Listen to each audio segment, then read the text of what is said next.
So we've heard about people quiet quitting their jobs. Let's talk about women quiet quitting their husbands.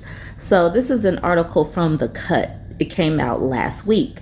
So this article is titled, "The Women Quietly Quitting Their Husbands Rather Than Deal with the Drama of Divorce. More and more women over 40 are choosing to just check out." Okay, let's see what this is all about. This looks like it might be a long one, so go ahead, buckle up, get a beverage, get a snack. Let's go through this article.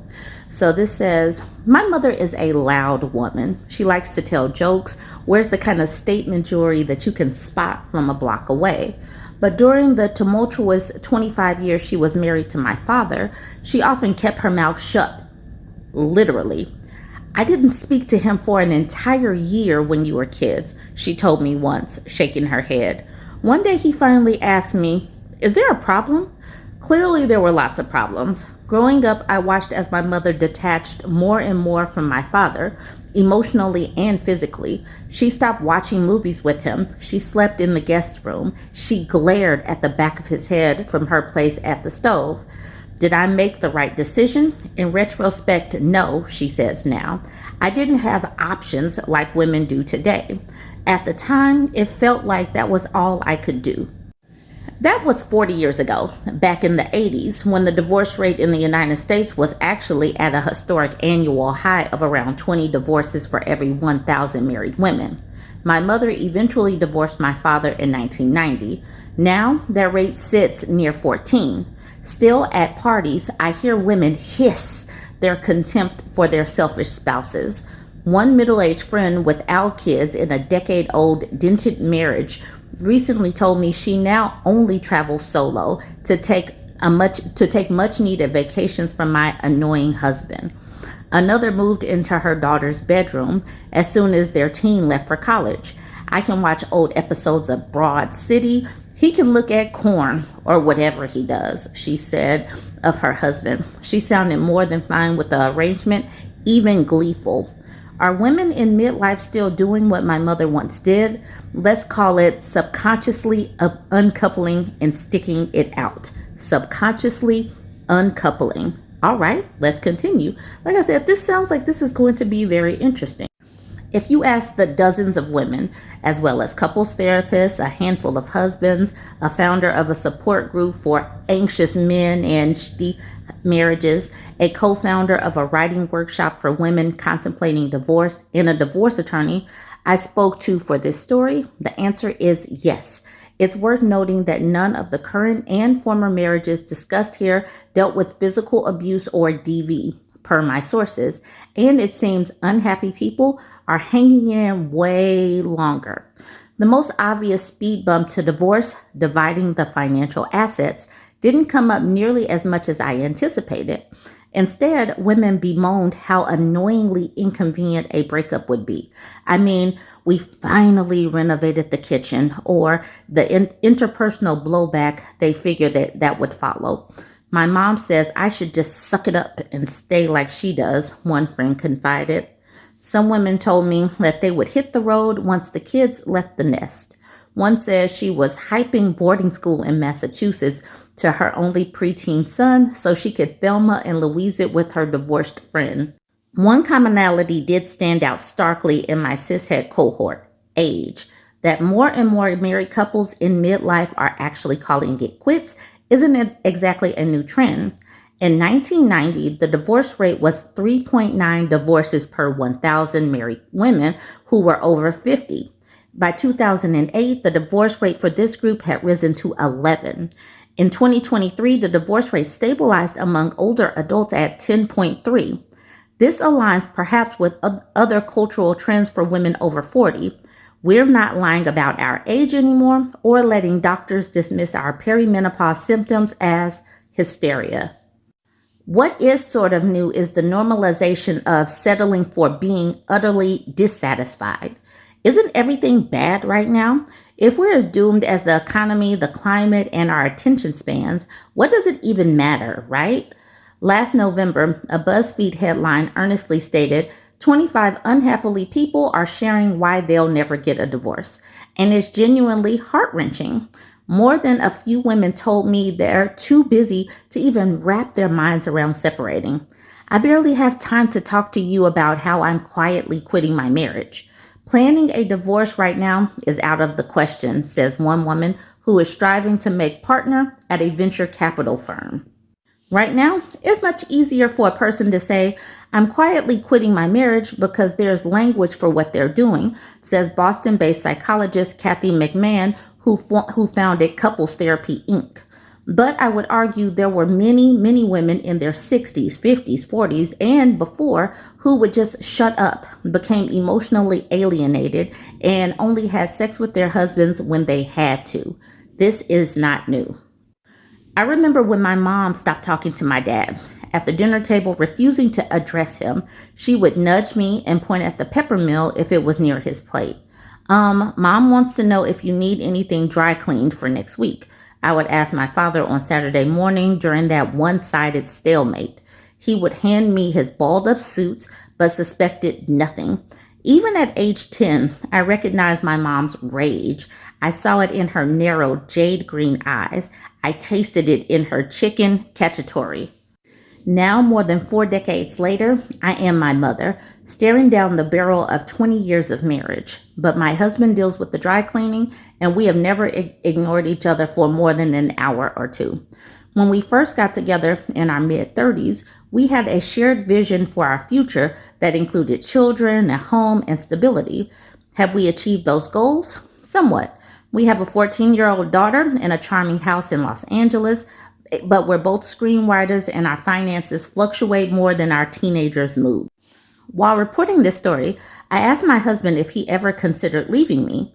10 years ago, I was so depressed and you were drinking a lot, he said, his eyes closed. You were always mad at me. I remember thinking, I might need to ask a friend to stay with him. I do recall that gloomy period, but my memories are blurred. Every night I would drink red wine and listen to Jeff Buckley and cry. Did I ever contemplate divorce? Sort of, in the same way you wonder what would happen if you won the Powerball jackpot or found out you have an inoperable brain tumor. I'm sorry I wasn't more supportive, I said to him. I was really depressed too. We should have gone to therapy. I quit drinking almost 3 years ago, and that decision, more than any other, has strengthened our bond. Heather Haverilski, in her book Foreverland, calls marriage the world's most impossible endurance challenge. But in my mind, marriage is not hard. It's too easy. Think about it. If you work at the same company for 2 decades, you're incentivized by raises and promotions. You compete with other colleagues for that corner office. If you don't perform, you get fired. Conversely, engaged couples get rewarded with a pile of wedding gifts as a signing bonus for simply saying, I do. The honeymoon, too, is a vacation hardly earned. Once you're married, no higher up supervises your attitude or tracks your productivity. It's on both of you as coworkers to review your performance. Typically, that self-reflection and accountability only comes up when or if you see a couples therapist. My husband puts it this way. The job gets more serious and less fun because you're working towards the bigger reward, a life together. For Tanya, who has to go by a pseudonym, it was her husband's apathy towards their future that drove her to silently separate. Our communication was abysmal, says the former model who's been quietly quitting her marriage in Malibu for almost 20 years. Whenever we had an argument about the imbalance in our relationship, there was no repair. Once my kids grew into teenagers and I didn't have them hanging around my neck anymore, I became so touch hungry. When she did try to fix what was broken by engaging 5 different couples therapists to help salvage their broken paradigm, her husband would tell her that she's too demanding. So I withdrew, she tells me. At night, I would put the kids to bed and go in my closet and play the accordion for hours. The accordion of all things, okay. Tanya opened up about her husband and their marriage in Stay or Leave, a writing workshop for women founded in 2023 by LA-based writer Rebecca Wolf and therapist and certified divorce coach Mindy Walder. I'm not saving face for my husband anymore, says Tanya, who credits strength training and lifting weights for giving her the nerve to tell her husband, I want to move out a few years ago. In the workshop I wrote, have you ever seen a muscle built from rage? This is getting long, so I'm going to make this a part 2. Stay tuned. So this is part 2 of the Cuts article about women quietly quitting their husbands. So we ended with Tanya over here. She's building muscle out of pure rage. She says, I finally had a place to put all of that anger and contempt. Her husband agreed to see another therapist, but she has yet to definitively decide whether she's staying or leaving once her teens leave the house. She got him to agree to an open marriage and now sees other men. As long as I can be free, I don't give a whether I call myself a married woman or not. Many couples quit years before I meet them, Walder says of her private clients in therapy. They just give up. It's like putting on sweatpants every day. Wolf detailed how she quietly quit her unhappy marriage in her 2022 book, All of This, a memoir of death and desire. After 13 years together, she was 37 and 2 weeks away from telling her husband Hal that she wanted out when he was diagnosed with stage 4 pancreatic cancer. Wolf, who had 4 kids with Hal, hung in there. Her husband died 4 months later. The men don't know that their wives are in our group, plotting their escape or maybe trying to work it out, she says, adding that most of the women are in their 40s and 50s and that 65% of them leave their unhappy marriages. It's like, what am I doing wasting my body? I don't know how many more years I will want to F or even have a threesome. This is it. My life is slipping away. For women, that rebellion can act as an essential stage for reclaiming oneself, Walder says.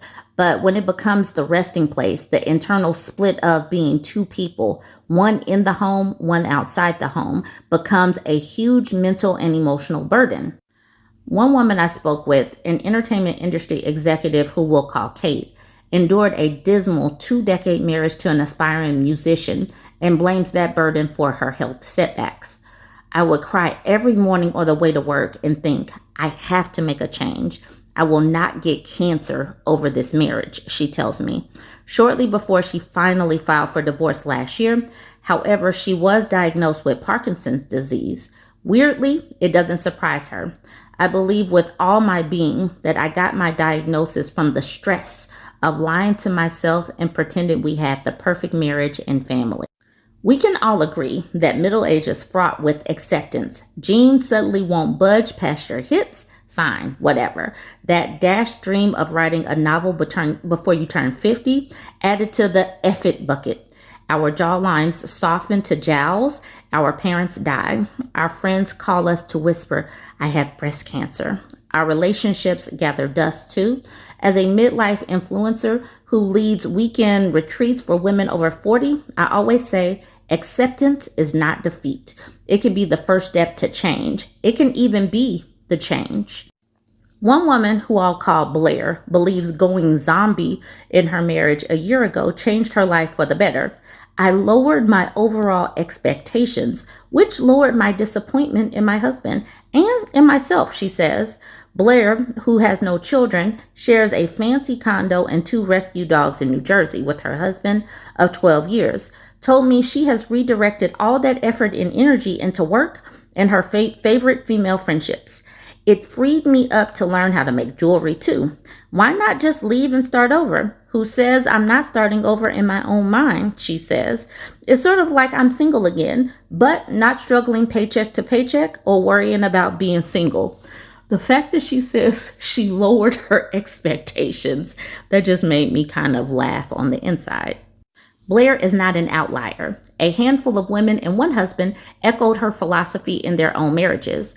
Walder, too, works with women who check out of their relationships. Our group is about exhaling the truth. Sometimes staying and redefining the terms is best, she says.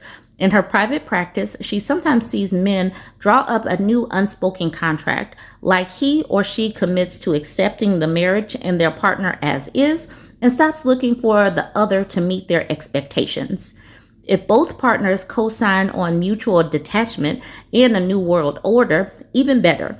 The idea of being attracted to the same person for decades does not conform to anything we know in scientific data. We desensitize to a stimulus over time, said Wednesday Martin, the social anthropologist and author of the 2015 memoir, Primates at Park Avenue. And in the broadest terms, that's what happened to me and my husband. Martin and her banker husband, Joel Moser, first radically renovated their relationship after 18 years together, opening up their marriage to sexual and relational novelty and variety. She eventually relocated to LA. He still resides in New York. They FaceTime every other day and see each other on the holidays. They call their new dynamic a partnership. Incidentally, about 3% and counting of U.S. married couples currently live apart but stay together. Melissa Chatain, a style influencer and on-air fashion correspondent who divides her time between Chicago and LA, similarly felt more in control of her life when she started physically, and in her case emotionally, avoiding her husband in the final years of their unraveling marriage. But Chatain has one regret about quietly quitting. I wish I had just moved some of my money because I was the one with the income, she says. Now I always say, put your oxygen mask on first, take care of your needs, take care of your assets. I meant to say that she was the one with a steady income. All right, let's get back to it. It says, at the time of Martin and Moser's fissure, their then 8th grader decided to finish out his schooling on the East Coast with his father. When I asked Martin, who is working on a book about her creative marriage titled Free Agent, what would have happened if they didn't diversify their attention and affection, she sighs. I would have blamed him for all the normal things that were happening in a long marriage, she says. What's crazy to think is this. Moser might have even picked up on Martin's resentment. McMahon says her male clients often say they feel completely blindsided by a wife's desire to split. McMahon asked each one of them if his partner ever complained about being unhappy in the marriage. They say to me, she told me she wasn't happy, but she didn't do anything about it. Like, as long as she's just complaining and doesn't actually act on it, they'll just ignore her. Passivity comes up again and again in my reporting. Husbands tune out their disenchanted wives like Charlie Brown deflects the monotonous drone of his schoolteacher. They make flimsy promises to engage more on an emotional level or to help out around the house. Maybe they vacuum for a month or two, or they act all intrigued when a partner vents about an incapable colleague. But eventually, the extra credit effort falls by the wayside or just doesn't feel like enough. In some cases, the man's need to be lauded for taking on a fraction of the physical load only punctuates how much each woman has to accomplish every single day. My husband definitely pulls his weight as a father and domestic partner, and I'm thankful for his contribution, but it's not like he notices when our teen daughter needs new Uggs or that the stovetop looks like a crime scene. My father nearly collapsed when my mother finally told them their marriage was over. It was a gut punch to his ego. He never fathomed she would leave. Middle-aged men just allow marriage to die and then accept it. John Nichlinger, a divorce attorney in Princeton, New Jersey, who coaches men in marital transition, tells me. But women emotionally get to the point where they're like, I can't do this anymore. Ralph Brewer, who heads the global support group Help for Men, blames the ever-present loneliness epidemic. More men would step up in their marriages or initiate divorce, Brewer posits, if they had more friends to consult and social lives to fall back on. Women talk to their lady friends about their marriage. Men internalize what's going on.